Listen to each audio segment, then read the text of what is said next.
hello hello नमस्ते स्वागत छ तपाईहरु सम्पूर्णलाई फेरि पनि मेरो यो मिनी ब्लगमा first of all thank you so much भन्न चाहन्छु तपाईहरु सम्पूर्णले मेरो भिडियोलाई लाइक शेयर कमेन्ट गरिदिनु भएकोमा र माया गरिदिनु भएकोमा फेरि पनि हृदयदेखि थ्यांक यू सो मच भन्न चाहन्छु र म आज छुट्टै एउटा भिडियो लिएर तपाईहरु माझ उपस्थित भइसकेको छु यो भिडियो रहेको छ हनी हन्टिङ भिर मौरी जुन चाहिँ काट्न गएको भिडियोलाई तपाईहरु माझ म लिएर आएको छौं र फर्स्ट अफ अल हामी 10 जना साथीहरु सबैजना मिलेर चाहिँ यो हनी हन्टिङ गर्ने भनेर हामीले जुन प्लान बनाएको थियो र उक्त हामीले सामग्रीहरु सबै जुटाएर चाहिँ हामी चाहिँ हाम्रो ठीक पस्काउँबाट गामङतिर लाग्ने बाटोको ठ्याक्कै तलपट्टि कोइराको वनको थोरै माथि पेजिरी वनको भित्तामा ठीक 300 मिटर अग्लो उचाइ र ठीक बीचमा गयो भने लगभग 100 मिटर वरिपरिको उचाइमा चाहिँ हामीले यो भिरमौरीलाई जुन चाहिँ काट्ने कार्यक्रम गरेको थियो र तपाईको सुरुमा हामीले यसलाई काट्नको लागि हामीले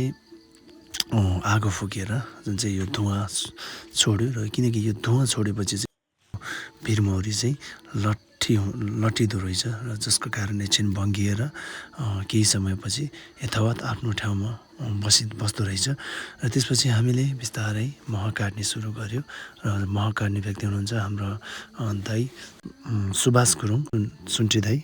एकदमै आफ्नो साहसी र योद्धा हुनुहुन्छ जसले चाहिँ आफ्नो ज्यानलाई जोखिममा राखेर पनि मह निकाल्दै हुनुहुन्छ र तपाईलाई कस्तो लाग्छ कि यति सजिलै मह पाउन सक्छ जस्तो लाग्छ तर यो गाह्रो छ है किनकि तपाई हामीले भने जस्तो सजिलो काम होइन यो किनकि यहाँबाट एक मिस्टेक भए पनि जे पनि हुन सक्छ उहाँको यो आर्टलाई हामीले मान्नै पर्छ र उहाँ मात्रै हैन उहाँ जस्तै कति योद्धाहरू हुनुहुन्छ कति साहसीहरू हुनुहुन्छ जसले यसरी नै नेपालको विभिन्न यस्तै ठाउँहरुमा चाहिँ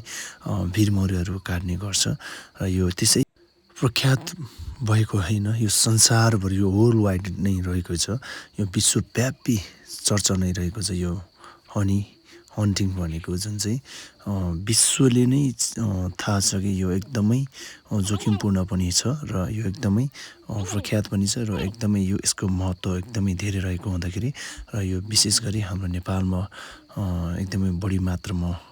देख्न सकिन्छ र यो भिरमौरीको छुट्टै विशेषता रहेको छ त्यसको बारेमा मैले तपाईलाई खासै भनिरहनु पर्दैन